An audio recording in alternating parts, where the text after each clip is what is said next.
So for me, I was just intrigued that strong is something that it was only viewed as something that is a freeing thing. And I guess I was really invested in seeing strong in a different way. So I'll stop there, but I have more to say about that. But I will say this, the construct of a strong Black woman is a fantastically oppressive paradigm in many ways that we can talk about. Like, what is strong for me? And then remember that this panel was not, that I assume I was asked to give my opinion to be on this panel and not have it all be about me or have it all be about Black women, which would be kind of hard to do watching this because I didn't see many people who look like me. And what that felt like, I'm a child of the 70s, and I remember my grandfather screaming to my grandmother to stop this child from watching this Wonder Woman. She turned around trying to be like these white women. I remember it. And so having my grandparents be so much a part of my world when I was a kid, because my mom was always working and my dad was kind of in and out. What strong meant, it sure wasn't twirling around like Wonder Woman in his eyes. And my grandmother would always say, just leave the girl alone. But what we did watch together was Get Christy Love. I don't know if y'all remember that show, but Get Christy Love had a big afro. She was a sister, and she was like a detective. But that's what he was willing to watch with me.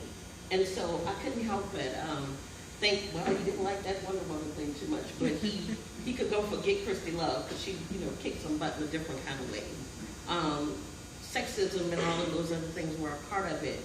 But I couldn't help but think about, as a kid, just not seeing people who look like you, and then living in a community where strong was watching my grandmother get on the bus from uptown New Orleans, from Central City, and head out to Lakeview to go work for about 4 or 5 different families and come home for a break in the day.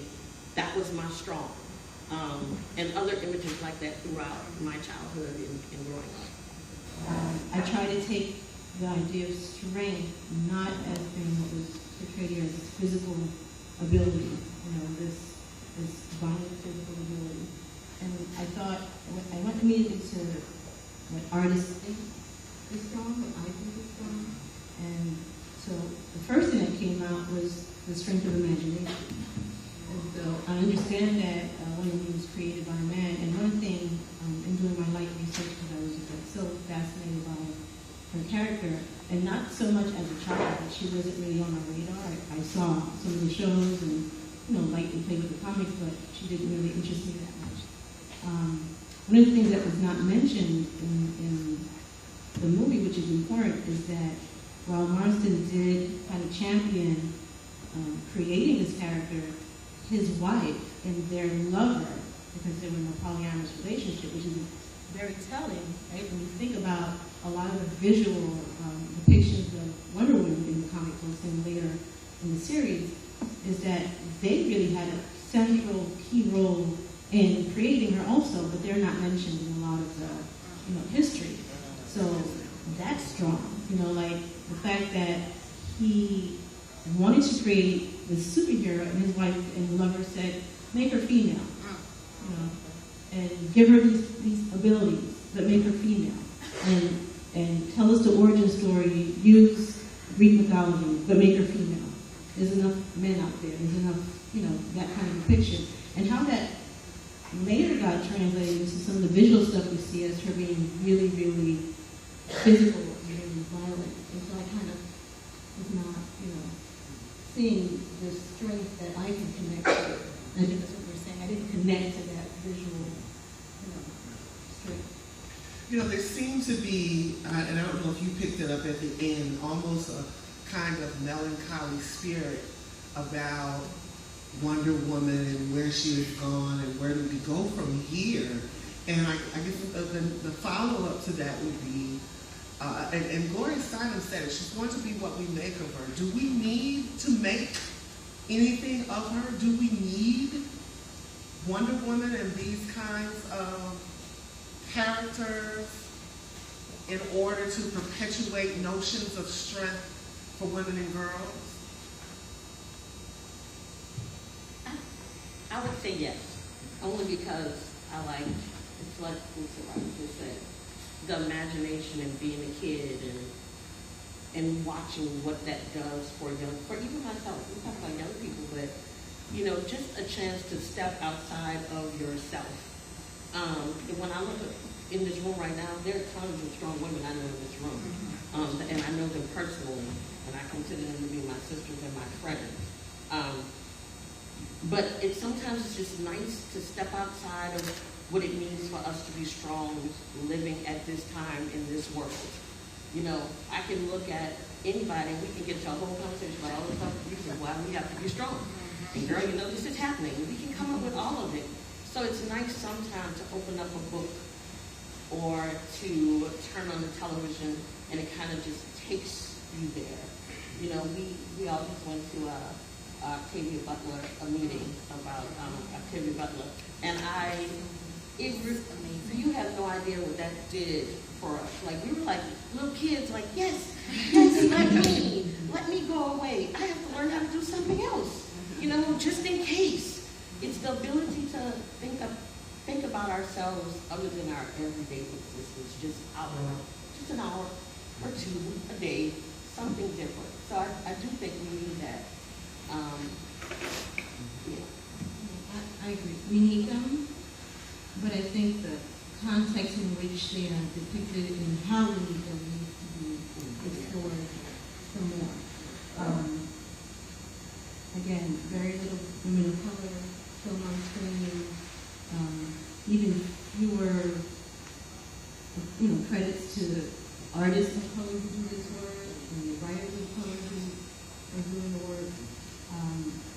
So we need them, and let's not stick to the general archetypes that we want. Like, those are important too. I'm not missing them.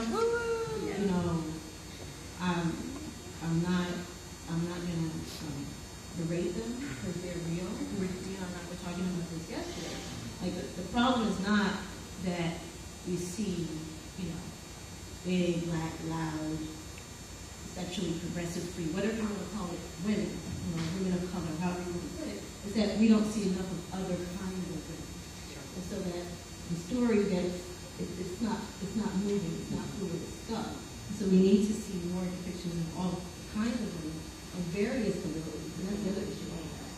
It's like, where are the women of color, where are the women of color who have various abilities, we need to talk about, this is why I love comics so much, right? Like, there are microcosms of what the world looks like.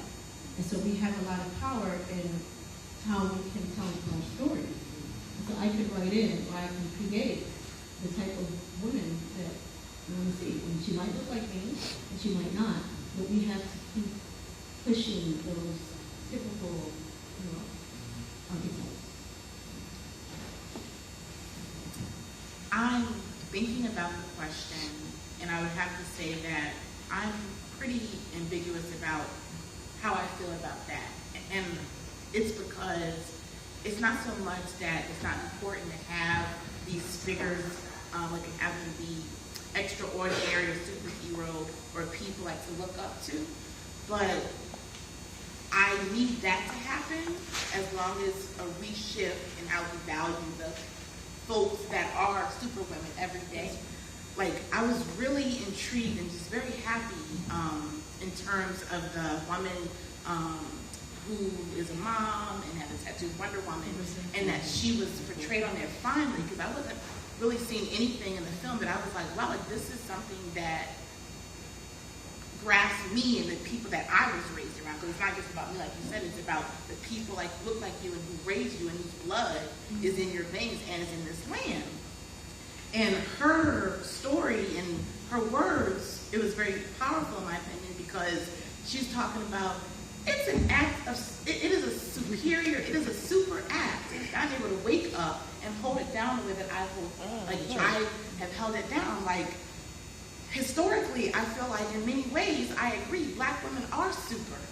Like, in terms of how we, after 400 years of being trafficked onto this land, and can still hold culture and art and food like the way that we have, that is super. But like, I also know that that super is not always our construct. If it means that we can't cry and not be called a white woman, or if we can't express, I'm feeling really vulnerable by people, like now, and that's seen as a bad thing. So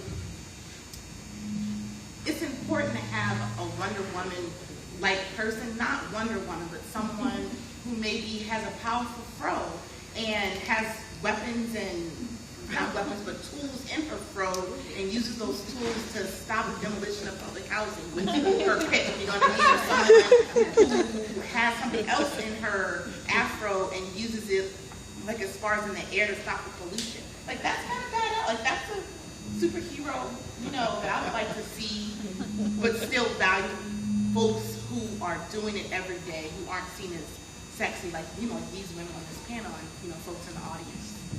I have a question right out here.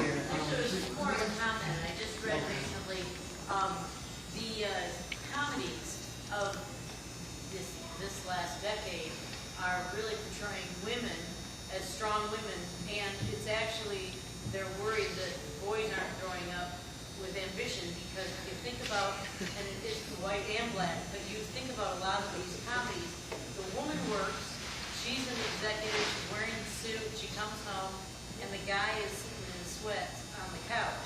And if you think about a lot of the comedies over the last several years, that is what it's like. And now you've got like Two Broke Girls in New York, and it's showing a different kind of strength, but it's showing that women can take the lead of their own lives. And I think the article was very fascinating, because they said that through comedy, a lot of women writers are getting that message out to the young girls about that you can do, this is what you can do with your life. And I thought that at least we're getting somewhere. It's not a superhero, but to your point, it's more of the everyday hero that they can see themselves being.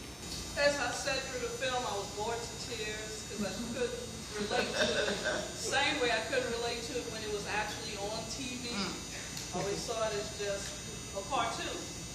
A current example of how we change what really is or don't deal with facts, if we look at Michelle Obama and all the accomplishments she has made, and yet the only thing they seem to focus on is how she looked, how she dressed, and her hair changed to bangs, you know, or she's out playing with dogs. Luckily, she has the initiative to reduce obesity. And last, I want to say, for whichever of the candidates that kept stressing using examples in our daily lives, a lot of us, just in what we have to go through, living in urban centers, dealing with a lot of not have, I don't have, I got to adapt to this, I got to make it, because we are strong black women.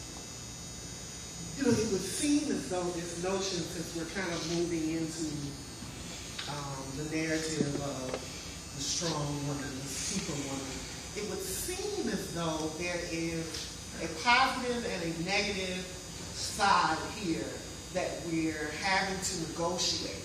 And I'm wondering, is there a way to live beyond that binary? And you can respond to that in the way you take it. That just came up for me, because it seems like we're stuck. Either you're Wonder Woman that is empowered, or you're Wonder Woman that's being killed off.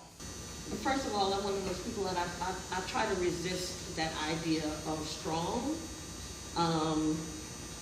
because I feel like it's not always mine to hold. It's what society says I'm supposed to be.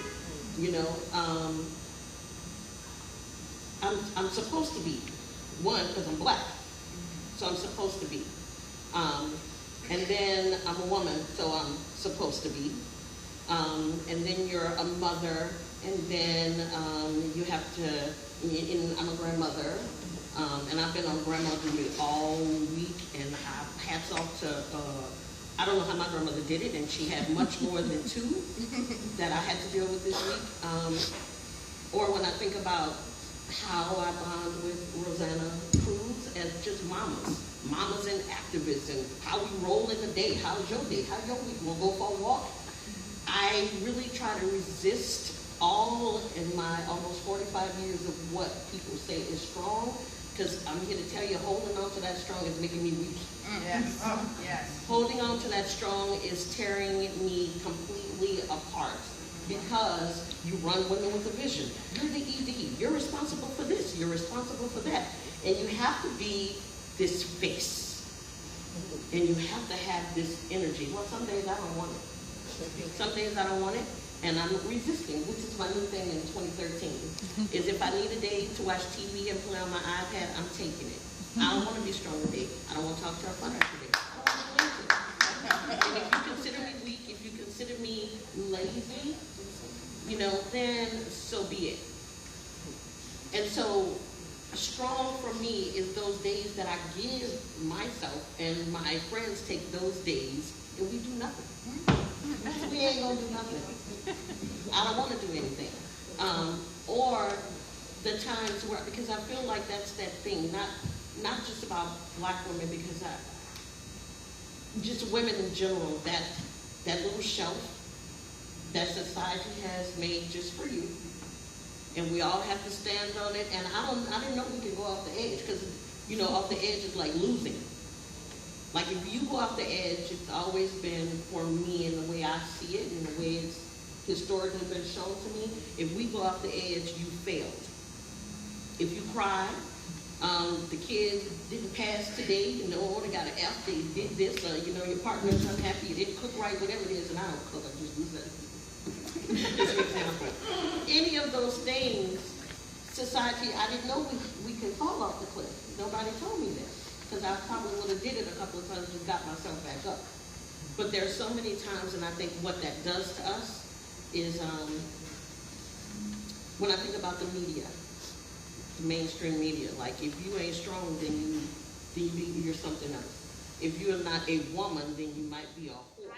I think I'm the ideal demographic for, because I was the age that I was when the Wonder Woman show was on TV. That was like, I think I must have been like 8 or 9 years old. And I was madly in love with Linda Carter. Yes. She's very fine. And by the way, she's Latina. Yes. Okay?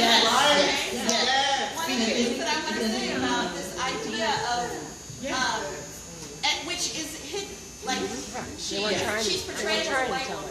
Yes. And I think that it's really telling when we talk about these myths and are they useful to us. I think that one of the things that we have to think about is how do we use them to see each other and to see ourselves? Because I think that one of the things about the deathly impact, I think particularly on women of color, you can read, I'll just give you my thesis, right? Black macho, the myth of a superwoman, habits of surviving, all of the things where we see that actually Black women in particular in this country, and I want to focus specifically on Black women because they are at the nexus of this level of oppression, where they are invisibilized, and their strength is not used as like a strength that is something that you see. When I see Wendy, and I see the strength of her walking out the door every morning, that's not the kind of strength that we're talking about. It is an imposed strength that is forced on someone and invisibilizes their true strength. So like you can't actually see them, right? It's used to actually oppress people even more. And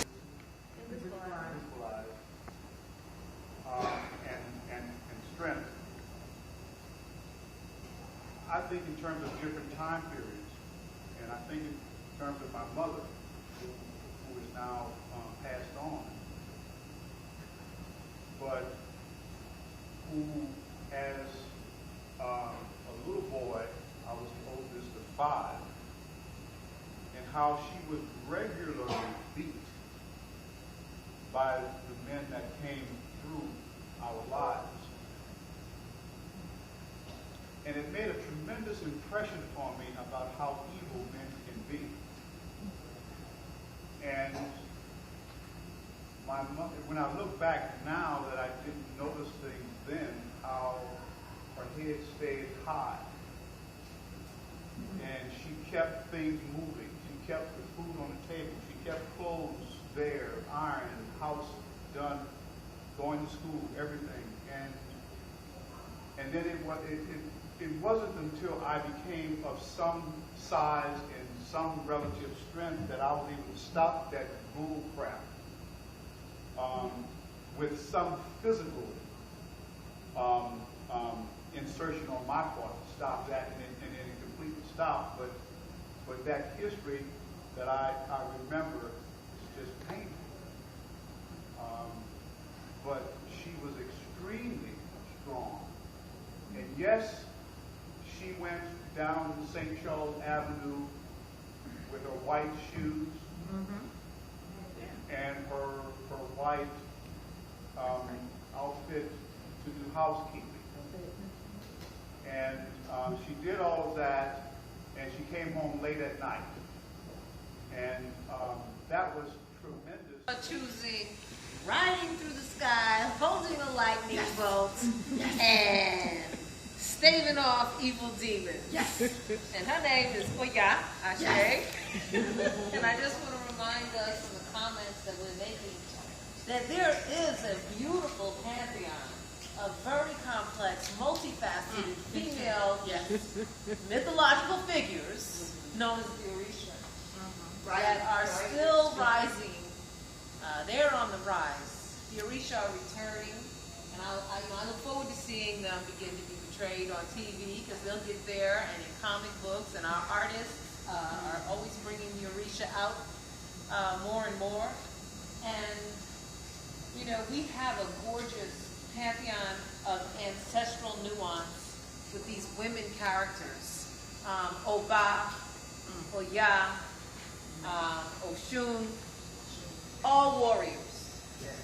Each and every one of those three are solid warrior goddesses. They have fierce sides to them, and they have the most remarkably loving, caring, life-giving sides to them. And they are not playing with no binary. They are dealing with rents. They're dealing with interpersonal. They're dealing with divorce and breakup. They're dealing with, oh, you did me wrong, so I'm not going to talk to you no more. And now certain times a year you can't put your offerings with this Orisha and that Orisha because they might have a fight. It's dealing with these things that we're dealing with. And so that's my answer to the binary. When we leave here, remember, you know, as we use, when I said I'm resisting that word strong, because we live in a society that tells us that people who don't look like us, and people who don't live like us, and people who have practices that, you know, we've been taught are wrong, that those people are strong. So I feel like I have to say that the women, many of the women or men that I work with who are drug users, I know people want to call them crackheads, but those people live in the world of addiction. They are strong when you make it through another day. For the women who I work with and the young trans women who use sex work as a way to feed, clothe, and put a roof over their head, they are strong. And just to quickly say how when we move those barriers out of our way of how we see people, how much we can get done. That it is possible to flip these harmful constructs. Like for me, it's anger, right? In terms of people can say some really offensive things to you. If you say, well, you know, I don't think that all black women are welfare queens. See, I told you all black women are angry. You really can't win when someone has decided who you are just by virtue of breathing. Right. So I'm wondering if it's possible to just flip that. So just start crying when someone like has you know, she's going to be angry. Just you know, or You're just real. Say, You're real. Yeah, just start crying and be like, I'm really having a hard time with what you're saying right. You know what I mean? Like using these things that have been told, you know, aren't about us, just to flip it. You know what I mean? Or just coming in. That's just an that would be a way, like, for all of us, like, to be the heroes that we have been taught happen in other places. Right. So, one of the things that comic books and graphic novels and visual art has done for me is that I'm able to escape into places where I felt that my circumstances have bound me, right? And so can you imagine being able to talk about things that are particularly really difficult and challenging to talk about, but having a comic book or a graphic novel or some art to be the cushion to start off the conversation. And we have an amazing catalog of work that can help us do that. It's particularly important for young people to have access to these things. So don't sleep on them. They're not all bad. They're not all corny. And you get good writing with good graphic art, and they can be used to really start having hard conversations about things. So